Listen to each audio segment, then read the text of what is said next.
The following live stream may include adult language and themes. How could we know for sure? Hasn't happened yet. Anyway, viewer discretion is advised. What's up, adventurers? Margaret Alice here with Grimstone Gaming. Welcome to another episode of Level Up with Grimstone Gaming. Today, we are so excited. We have a very special guest all the way from the future in Norway. We have Dice Coven with us. Hello. That's funny. Hi. How are I'm you indeed from the future. today? I'm very well. It's been nice. It's been a bit anxious about the meeting, but it's a nice anxious. Good. I'm so glad. So tell us what you do. As you can see from our lovely screen, people who are here. Ooh, let me get this out of the way. Dice Coven is a dice maker. And she makes really pretty dice. And I love them and I want them all. So how did that come to be? And do you want to be referred to as Dice Coven, or is that just your business name? It's just my business name. I just made that up. It's cute. It is Witchy. cute. I like witchy. Me too. My name is Marie. Hi, It's Marie. I knew that. I just didn't know if you wanted everybody to know that. Well, it's on my profile on TikTok. So well, there you go. So tell us, how did you get into dice making to begin with? So I really wasn't like a part of the TTRPG community for a while, but my fiance is really into it. He plays D&D, tried some Pathfinder, whatever, mostly D&D. And I noticed that when they play D&D, they have pretty dice. So obviously attracted to the Chinese, the pretty math rocks. I looked them up online and I noticed that lots of people are making pretty dice. And maybe I can make pretty dice. Basically. I'm not gonna lie, I've had that thought myself. And yet, ooh, sound. Whoop. Oh dear. That's not what I meant to do. I think it's okay. Is it my mic or? No, I think it's from the videos. I just didn't realize there was sound in that was happening on the slideshow when I did it. And I don't see a mute button, but that's okay. It's not that loud. I usually mute all my videos. One must have slipped through. Yeah, I don't know. Maybe. So your husband is a TTRPG player. Did you get into playing first? Oh, I'm sorry, your fiance. Not married yet. Don't give him that elevation just yet. He's got to earn it. Get all the way to the wedding first. Did you start playing first, or did you just fall in love with the dice first? I think I pretty much immediately fell in love with the dice. I think I probably purchased my first like handmade dice before I started playing actually. But yeah, I did also eventually start playing. I can't remember which campaign that was in, but probably just a one shot. I have several friends who are DMs, so nice. That's lucky, because sometimes finding a DM is the hardest part. Yeah, we are basically a friend group of 4 or 5, and we all play. So we basically had a rotational like campaign every week. So one of us DM'd. So you just did a series of one shots rather than doing like a continuing campaign? No, a little bit of both. A little bit of both. Nice. Very nice. And currently we are doing Everon, but we're on a summer break. That makes sense. Summer is a busy time.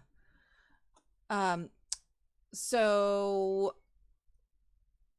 you're playing D&D 5e right now? Is that right? Yeah, I never played like 3.5 or anything. It was 5e. Me neither. Too complicated, to be honest.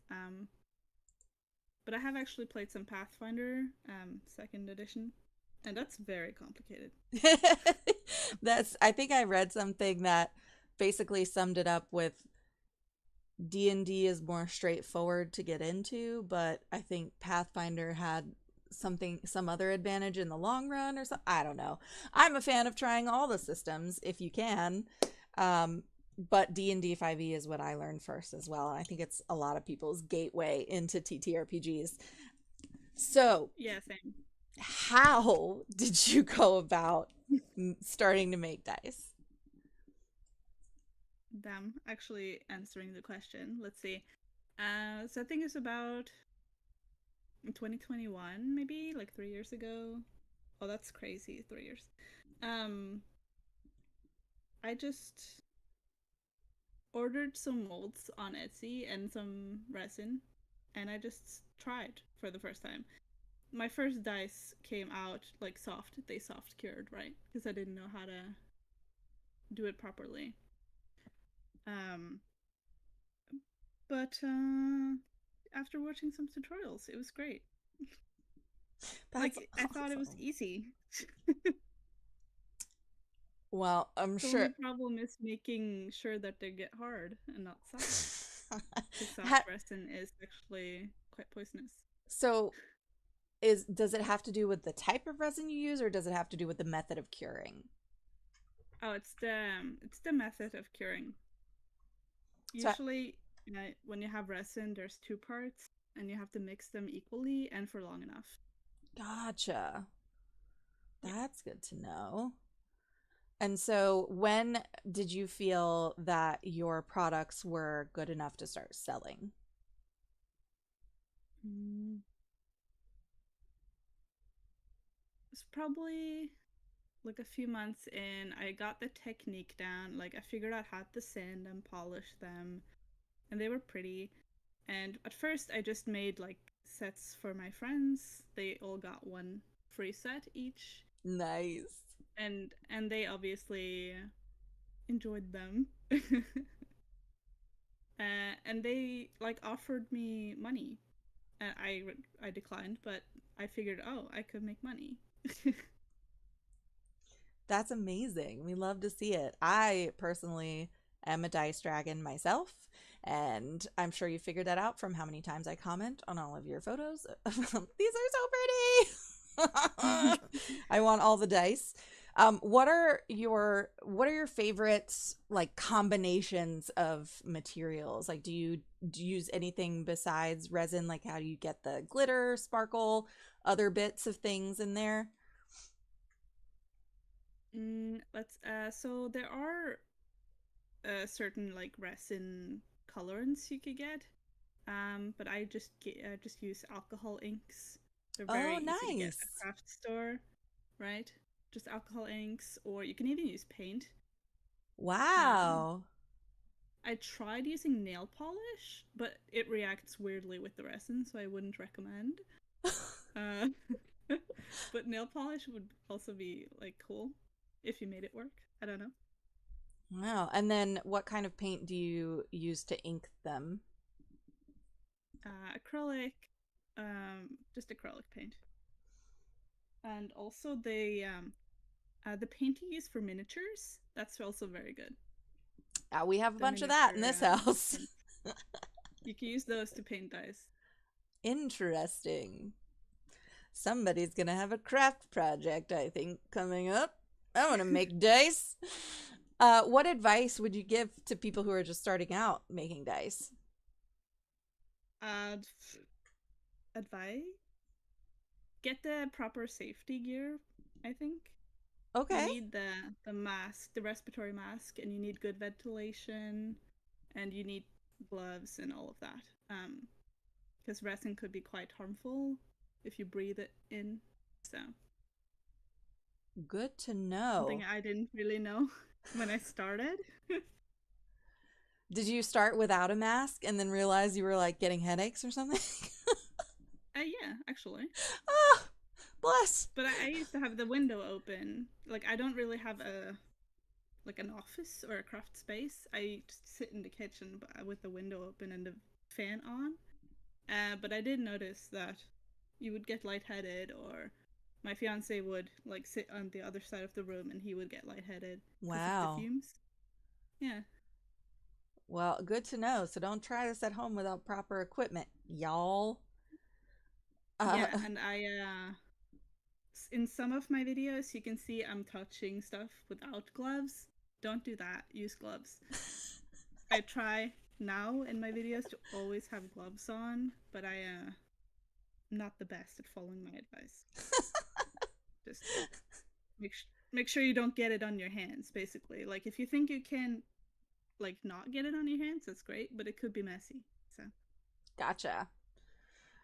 Oh, the pretty. I didn't memorize all of your names for them, but the dice that I'm affectionately calling the Lucky Leprechaun dice were just up. They're the green, sort of opaque, and now they're the Barbie confetti, which I also really want.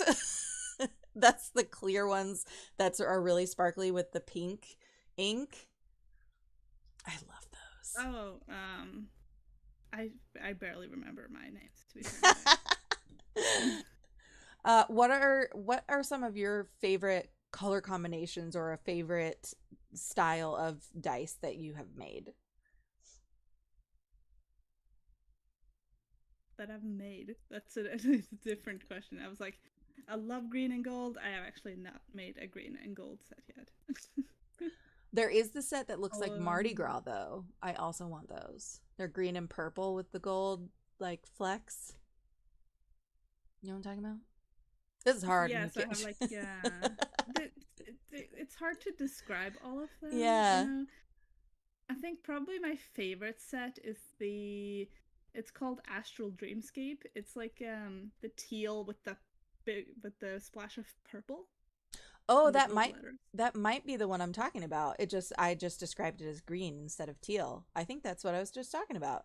Makes me think of Mardi Gras. Uh, they're more tealy, but that I was actually I the believe you. first set that I did that was with blanks inside them. Oh, cool.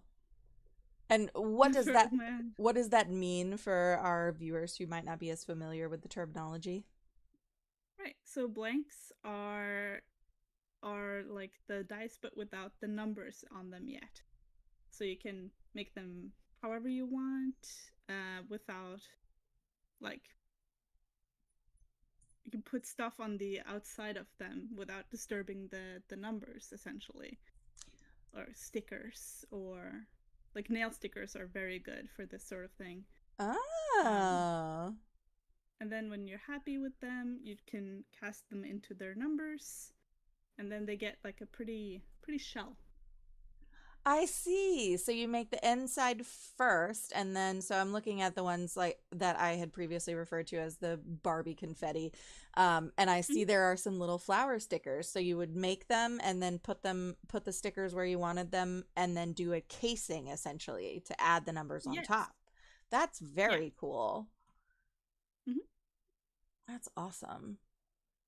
So what's your favorite that you've made then, since we know what your favorite color combination is that you haven't made yet? Well, it might be that one, the one we just talked about, or it might be the Cosmic Kiss one, the one with the all the pretty hollow inside it, holographic. Ah, that That one is I think pretty. that's the one that I'm referring to as Barbie confetti because the pink makes me think of Barbie and the sparkles make me think of confetti. I had such hard time picking the ink, like the number colors for it, but the Yeah, pink is really nice. it is. I like it a lot. Those are probably my favorite. So, do you only use your own dice when you play D&D now? Yeah, no, I purchased dice from other small dice makers. Cuz dice dragons be Not hoarding, right? often enough, but um, I would show you, but I don't have a camera on. But they're super pretty, and they're different. Like the shapes on them are different, and I love it. Yeah, one of the things I noticed with your collections is that you have different fonts of numbers. Yeah, some fonts are different. Like one of the earliest molds that I bought because I don't actually make my own molds yet. I would love to, but I haven't delved into that yet. So you buy them and you can choose different fonts on them. Oh, cool. So when you buy the molds, they come with different options. Are they like Usually, are they interchangeable or not necessarily if they have them already made? If they're not if they don't have blanks, then you would just have to choose one, right? yes. Usually they would sell like a blank and one with the numbers, like maybe in a bundle or separately if you need. But there are so many good mold makers on Etsy, and I think I think it's nice to know that you don't have to start like making your own molds if you want to make your dice, because if you want to make your mold, then you also have to have like a dice set to make the mold out of, you know. Right. So then you have this conflicting where do you start Sure. thing. I think that's why I haven't explored that yet because I'm like, I don't know where to begin. So I would probably begin by finding a ready-made mold, it sounds like. Yes, it is the easiest option, at least to begin with. Um, and if you're doing it as a hobby, it's an expensive hobby. I was gonna say handcrafted dice tend to be a little pricey, and that's probably because the materials cost a little bit. Oh yeah, it's an expensive hobby, and if you're making it a business, you're gonna be at a loss for a few years maybe, because Yikes. uh, the resin is expensive, the colors, the molds, if you buy them, are expensive, but they make pretty dice, so They sure do. Oh, I'm worth just it. ogling over here at my own slideshow of your stuff because they're so pretty. Um, what has been the biggest challenge as you've gotten into this craft?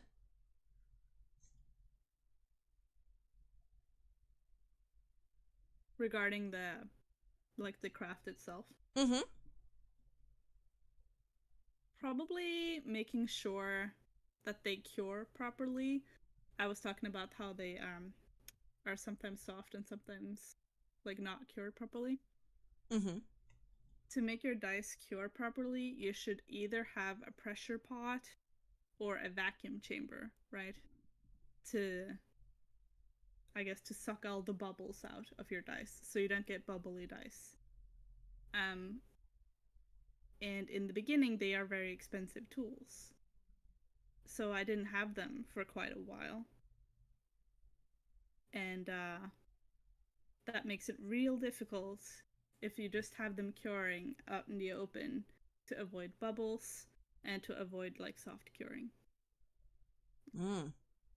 Because they would be really pretty, but then there would be a huge hole in the top face, for instance. Yeah, that's no good.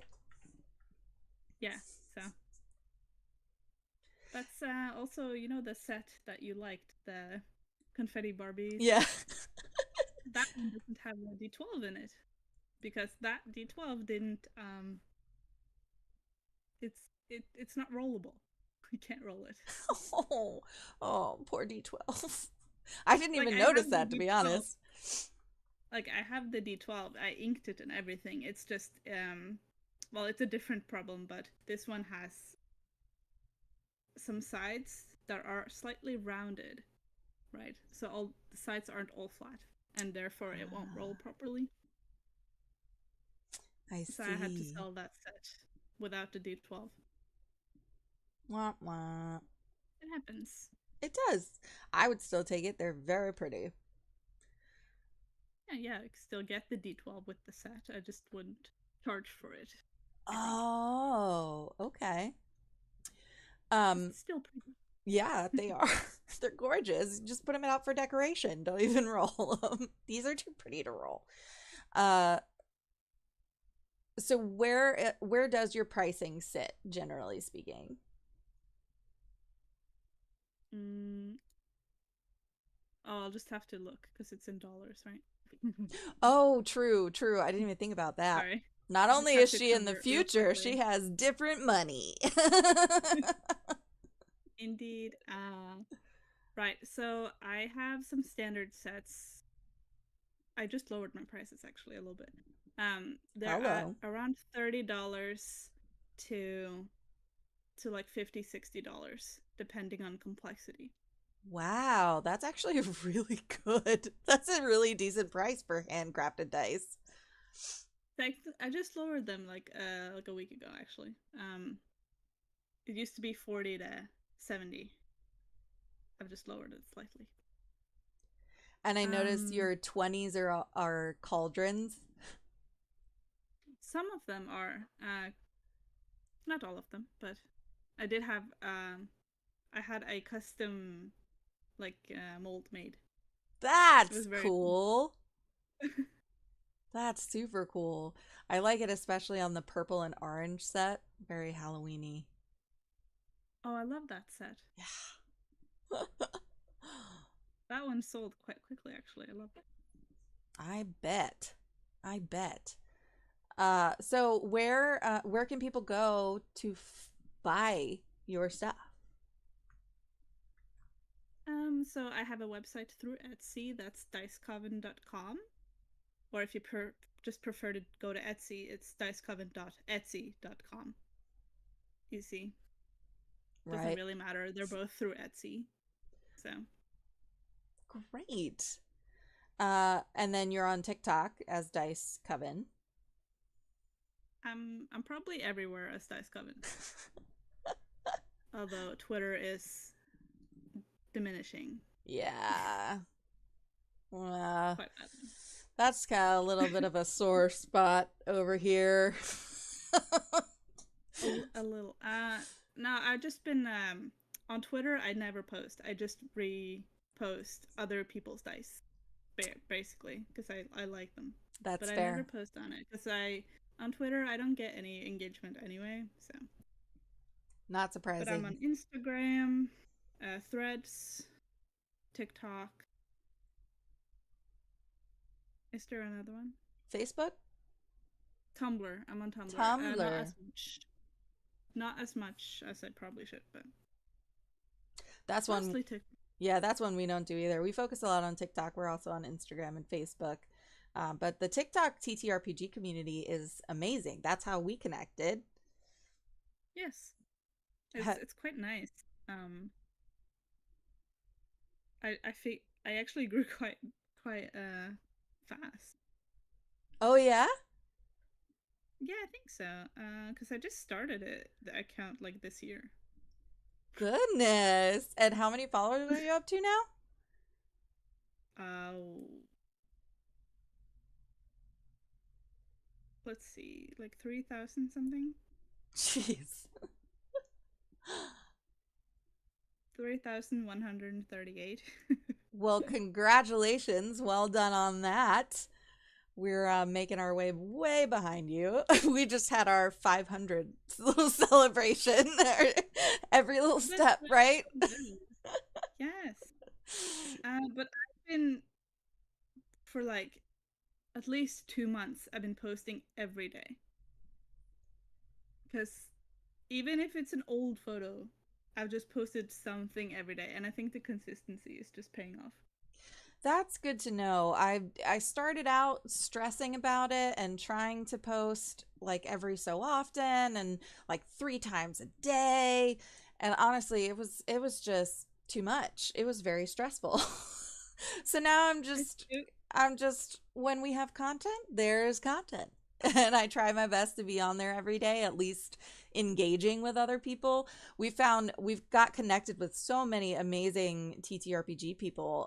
We have them, some of them now are in our Discord, like you, and playing with us. We've got some upcoming one shots with people that we've met on through the TikTok app, and that's how we got our merch page set up. It's really been an interesting experience to break into that community. As a TTRPG player, my personal account never quite got all the way there for some reason. I feel like I've been exposed to a lot more stuff being a TTRPG based channel, or account. But yeah, I don't really know because on TikTok it just if one of your posts don't do well, then it doesn't do well forever. right. So it's like I figured that even if I'm posting every day, it's like no stress because I can repost a video that no one saw before. That's a good point. You know, I I didn't can think of repost that. a dice set that I've posted before because now there's new people that are gonna see it. That It is a doesn't very always good have to point. be because once your video reaches like I don't know like 4 or 5 days, it's like gone. Unless somebody's going to your profile and Yeah, intentionally scrolling through. Yeah, exactly. that's a very It's good not point. gonna show up on your For You page if it's like old, I unless will. it's viral, I suppose. Which is not. So Yeah, we haven't been that lucky yet.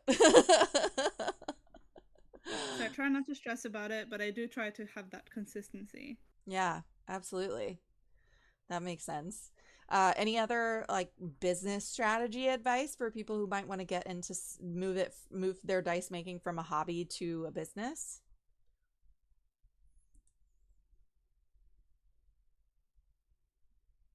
I'm not sure. I don't think I'm that good at it because I'm like too shy to advertise.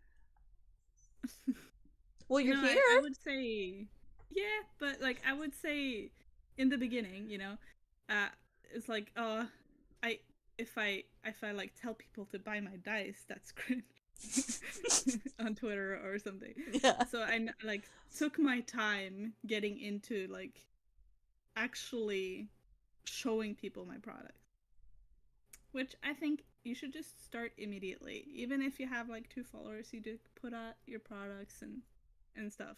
But I was very late. Well, it sounds like you learned from it. So, and here we are. You I, got there. That sounds like growth to me. I hope so. So let's talk about TTRPGs. Why do you like playing them? Oh my god, who said I liked playing them? No, Oh, uh, no, I mostly I just like playing them because my friends play it and it's a quality time together. yeah. It's it's most of the appeal for me. I find that having long, dragged out campaigns could be quite tiring. I prefer, I don't know, like one shots, Yeah. shorter campaigns.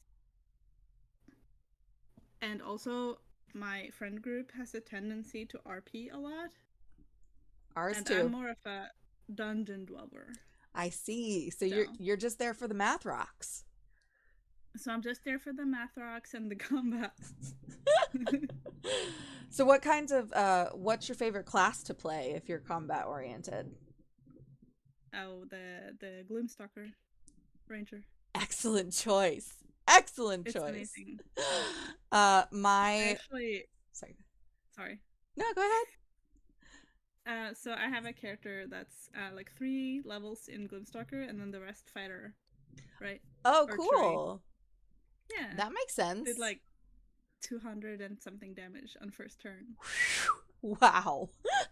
I have an in-person game that I play a warlock in, but my patron has never really come into play much, just in the way of the campaign is structured. And so I found that we were a little bit lacking in melee. We had a lot of magic happening, and we have an artificer with a gun, and we have like a tank. And so I was like, maybe I should take a few levels in fighter just to diversify my skill set a little. Levels in fighter are very good, no I matter mean, who you are. Like, isn't it just level 2, I think, that you get action surge? yes, Yeah. So already right there, you get the opportunity to have an extra attack. And then I think you get amazing. extra attack at 5th level, if I'm Yeah, remembering that correctly. My first long term campaign character was a fighter. She was a mountain dwarf fighter who swung around a big warhammer. But currently, in our upcoming long form campaign, I am playing a Horizon Walker Ranger. Not quite as cool as the Gloomstalker, but she's got some etherealness, and she also has like a fire demon possessing her. So there's a little Oh, cool. extra flavor happening on top of that. Haven't But tried yeah, that one. I really like at the there's ethereal travel involved, like with the Horizon Walker you have the ability to slip through the ethereal plane, and so you basically get kind of like a Misty Step, a version of Misty Yeah. Step, where you can transport a certain length in order to make your attack. So I really like that part. And then the fire demon is just all Michael being an amazing DM and homebrewing that element. I was like, what is Nice. happening? We have our our campaign, he's talked about it before, features a dreamscape, and so every time the party takes a long rest, we roll to see what kind of dreams we had. And one of the dreams is where I first encountered this being, and I was like, hello, who is inside me, who's talking to me, what is happening? And then all of a sudden my halberd was on fire. Damn, that's really cool though. I'm working on some new art for her with her halberd on fire, and I'm really excited about it. But yeah. Well, anything else you want to talk about tonight while we're here? Um, I don't know. I don't. That should be on me. I should have a lot more questions for you, but I feel like we've covered a lot of good points about the dice making itself. Anything else that I maybe don't know to ask about dice making? What's something that people don't know who have never tried making dice?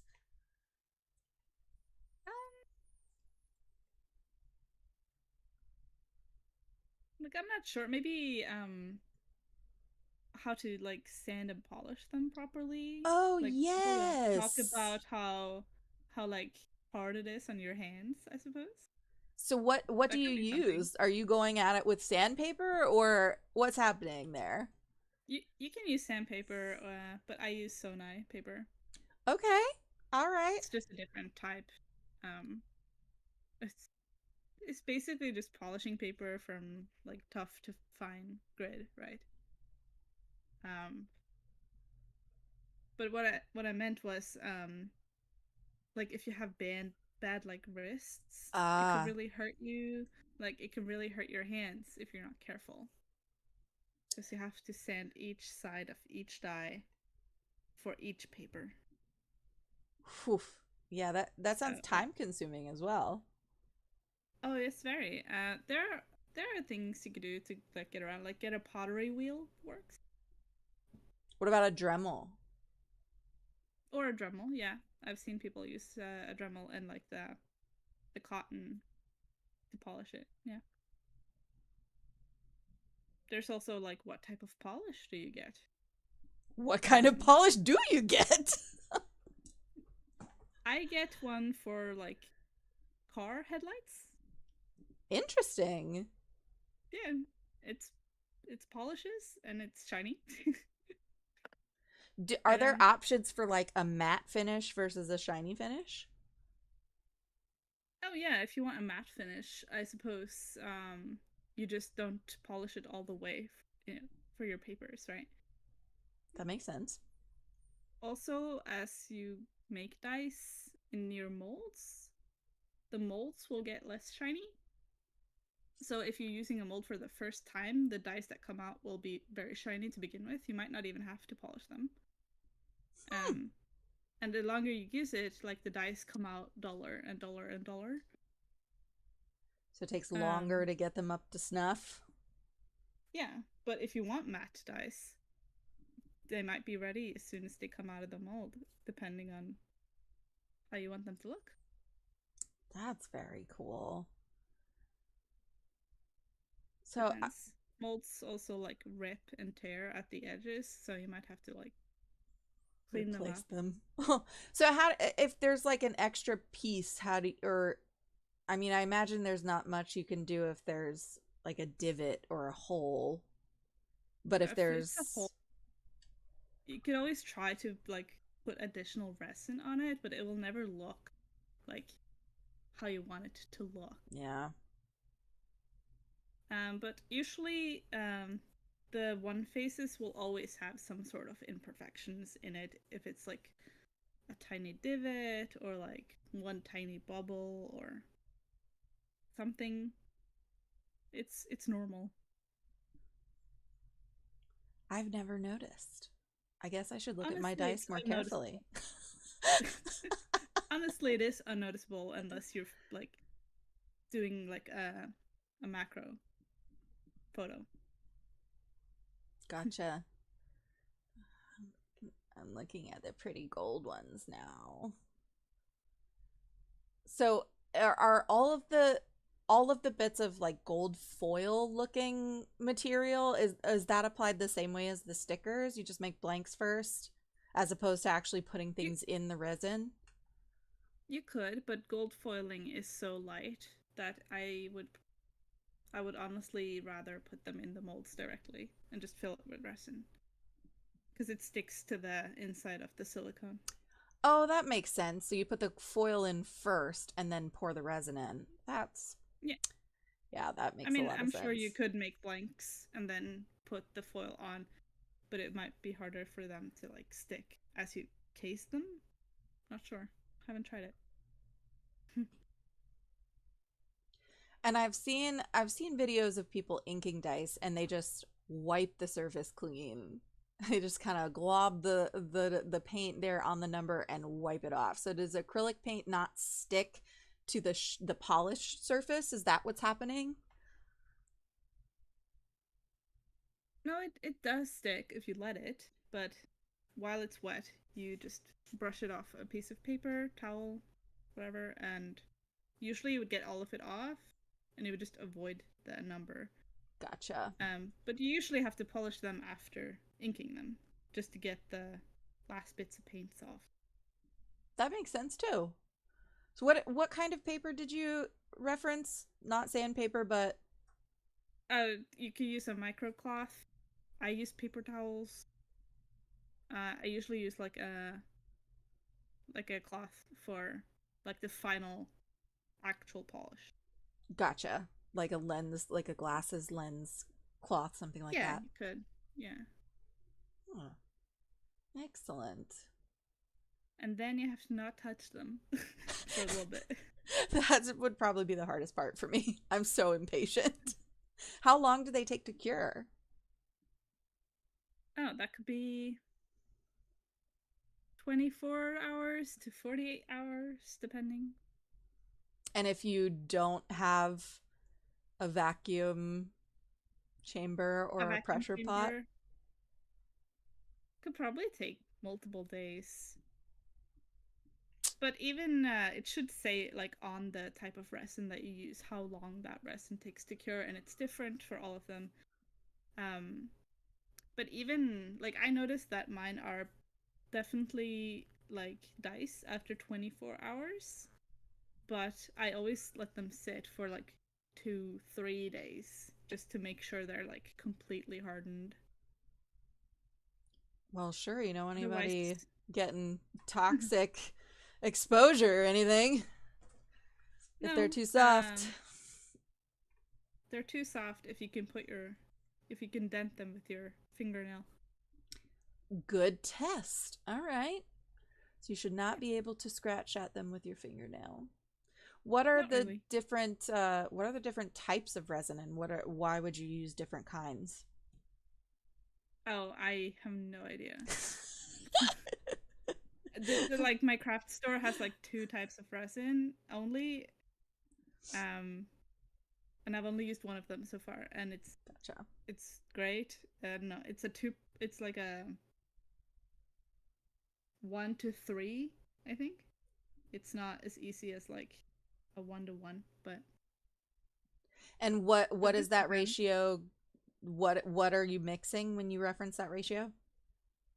Oh, so the resin comes in part A and part B. Gotcha. Both Kind of of like them are resin. It's just that when they mix, they do the curing process, right? right, and that's like what is the name of that stuff that's like clay that's the same where it has you mix them together I and have they no cure idea. that way. Polymer? Something No. along those lines. I don't know. But that Okay. I've seen the concept in a more like clay form, and I can't think of the name of it right now. But that's my point being, it's familiar. That makes sense. There's some kind of chemical reaction that starts the curing process when you mix them. And you Yeah. said you needed to mix them for a certain length of time.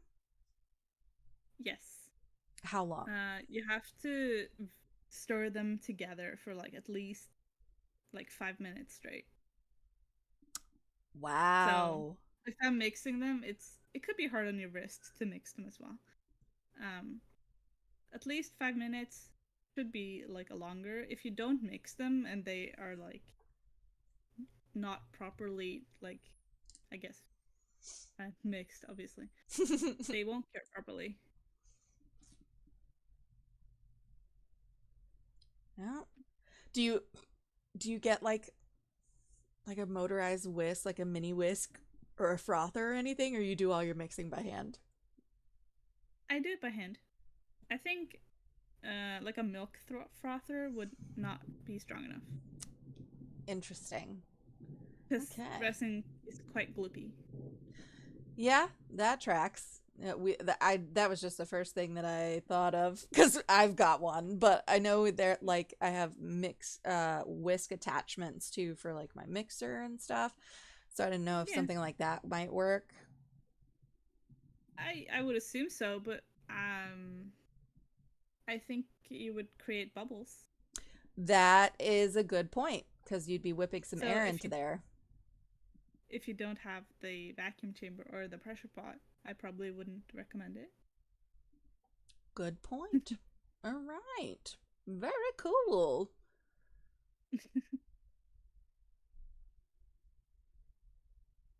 Sorry, I got distracted by your pretty dice again. It's very easy. They're so gorgeous. Do you just sit there and stare at them sometimes? Yeah, why not?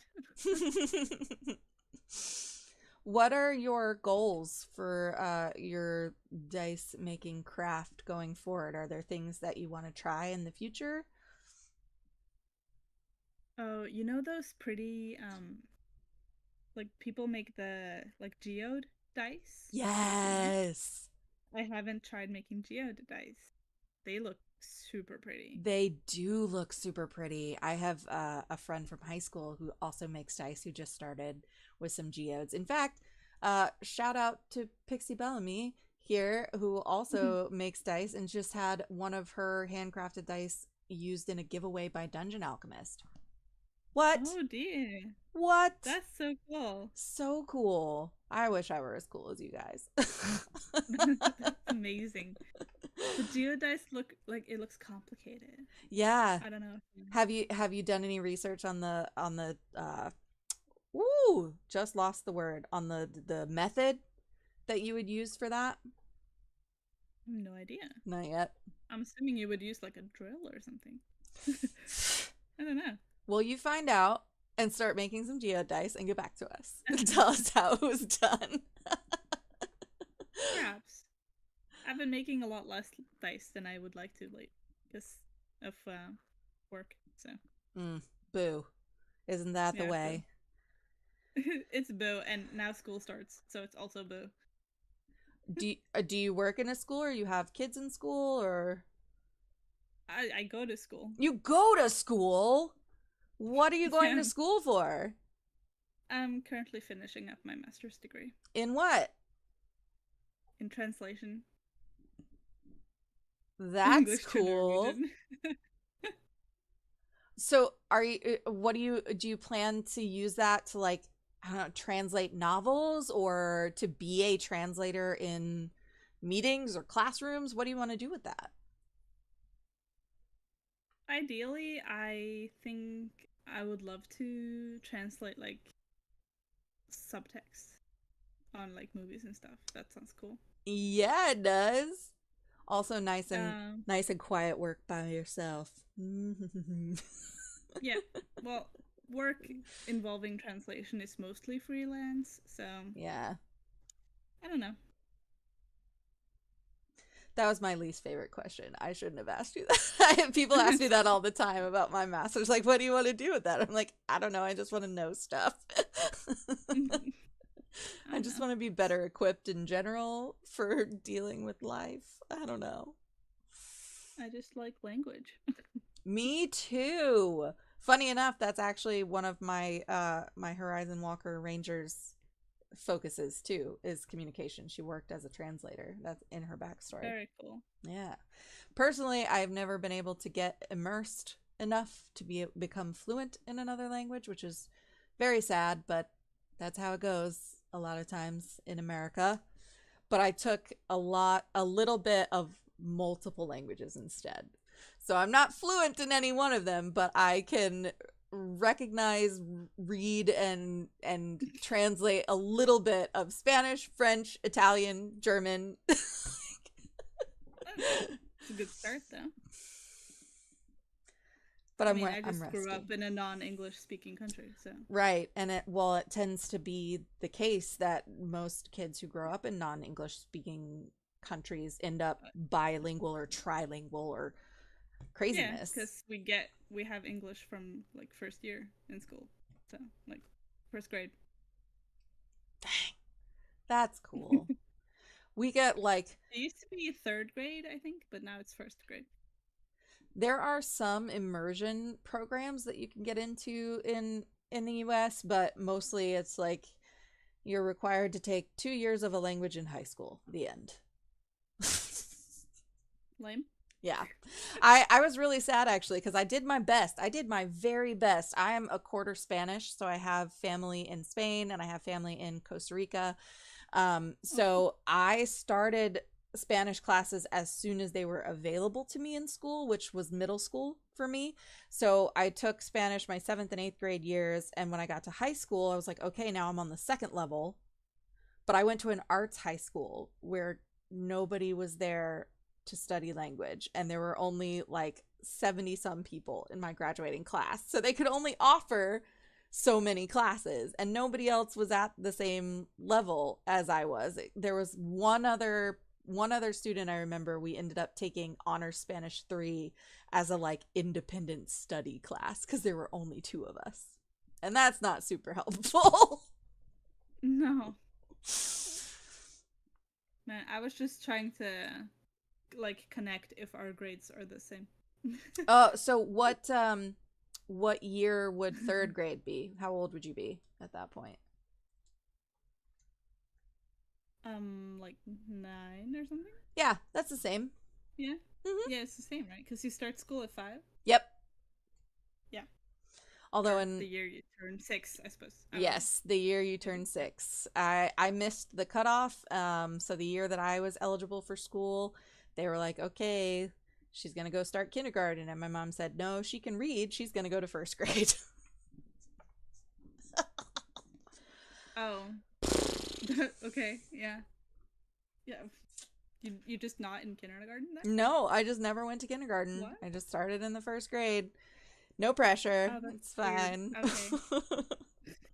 So I've always been a I little young. Like I started university most of the time our graduates, our high school graduates around 18. Um so usually people are around 18 if they go straight to college or university. I was 17 when I went off to college.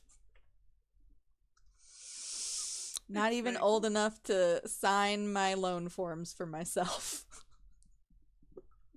Oh yeah, true. Anyway, so yeah, it's getting close to the end of our hour. Is there anything else you want to let people know about you or your business or your interests or TTRPGs or any of that? Um, well, please buy my dice. They're quite sparkly, some of them. And if you don't like Oh, sparkles, there are ones that aren't sparkly. exactly. But no, I actually did just lower my prices some, and you also get 25% off if you buy 2 products. Oh my gosh, I didn't even So mention. Sorry, I didn't even mention that I also make maps. You wait till the last 10 minutes to mention map making as well. Tell us about that. Oh, Oh. honestly, that's my bad as well because I've definitely looked at your website and I knew that that was something you offered and didn't even think to bring it up. So it's on both of us. I definitely forgot that I also make maps, actually. Yeah. So tell us about that. What intrigues you about map making? What programs do you use? All that jazz. Paper and pen. Oh, you hand draw them? Yeah. That's incredible. I just well, my first thought when I saw a map was, oh, that's easy. I could do that because it's just like a mountain shape and like trees, right? Sure. Yeah. You don't have to draw like hands or feet, which are hard. They are hard. And I just naturally like grew towards making more maps. So do you tend They're to mostly do regional maps though. That's exactly what my next question was going to be. Yeah, so if you like combat maps are like different, like they're harder to make because of the grid and Yep. the proportion and scale and stuff. More to pay attention to. So with your do you do regional maps of real places or fictional places or both? Well, that kind of depends. I've done some real places for like clients, customers. People will That commission you to do an area that is important to them or something like that. yeah, That's cool. because usually maps are quite customizable, so whatever they buy is like, oh, I want a map of this place, or I made this sketch. Could you like make a map out of this sketch? Oh, interesting. So in that case, would Yeah. you create a place based on the sketch? I would try to, if they like give me free leeway, I would probably improvise, but sometimes it's just, can you make this but better? I've gotten that. Yeah, And this is I'm what's like in my happy to head do and I so. can't get it on paper. Can you do it? And I'm happy to do that as well. I've definitely been there. So what about like homebrew worlds? Have you ever just like created a place of your own? Oh yeah. I'm definitely a world builder as well, yeah. Amazing. Amazing. I can't believe you I'm skipped. writing on it, but it's hard. So and you never use like Dungeon Alchemist or any of those other programs? I just Mm. blanked on all of the other map making programs that Oh, exist. I have some. Canvas of Kings, Yes, amazing. Canvas of Kings. I was Beautiful. gonna say that's what I was trying to think of because I was pretty sure I saw you interacting with one of their TikToks, and we just did a video of them recently. We did an episode where Michael was using Canvas of Kings. Definitely amazing program. What do you like best about it? Dungeon Draft, Dungeon Draft. very good program for Okay. maps. So Canvas of Kings, I think I just like that it's like a huge canvas. Yeah, Because that's then you true. could just make something small and then you could just grow it.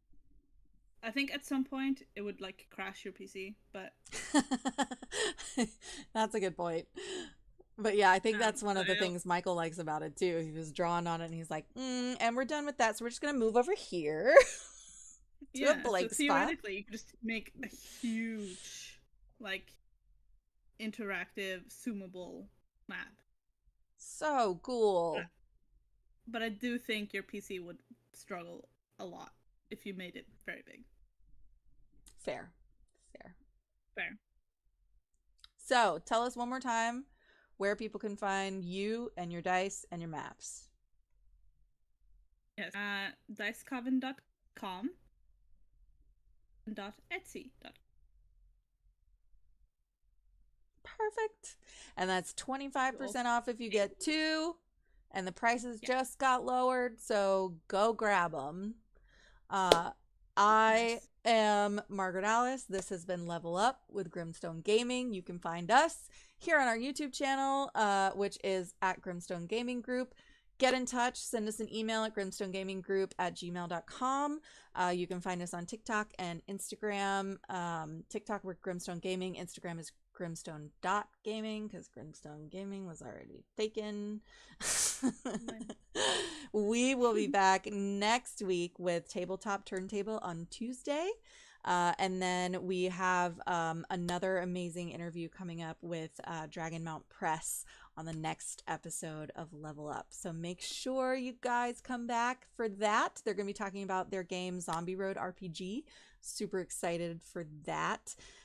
We also have a sale going on. Well, not a sale exactly, but we're doing a giveaway in conjunction with TTRPG Swags giveaway. If you go buy anything from our partner page, any Grimstone merch, every piece that you buy gets an entry in to win up to 10 t-shirts from TTRPG Swag for you and your entire table. And let me tell you, that is a crazy giveaway because these shirts are awesome. They're such good quality. They're so soft. They're also some really cool designs. As much as I want you to just buy our stuff because it helps us, they have some really, really cool designs of their own, and they have some other really great creators you can buy from as well. And if you get your merch by the end of this Sunday, the 18th, on the 19th, they're going to be doing that giveaway. And if you buy from our page, we will also enter you into our giveaway to win either a custom Raptor Claw necklace or a painted mini from our stash. So thank you all very much for being here. Thank you, Marie, for coming on. I'm so happy we got a chance to chat and look at your beautiful products.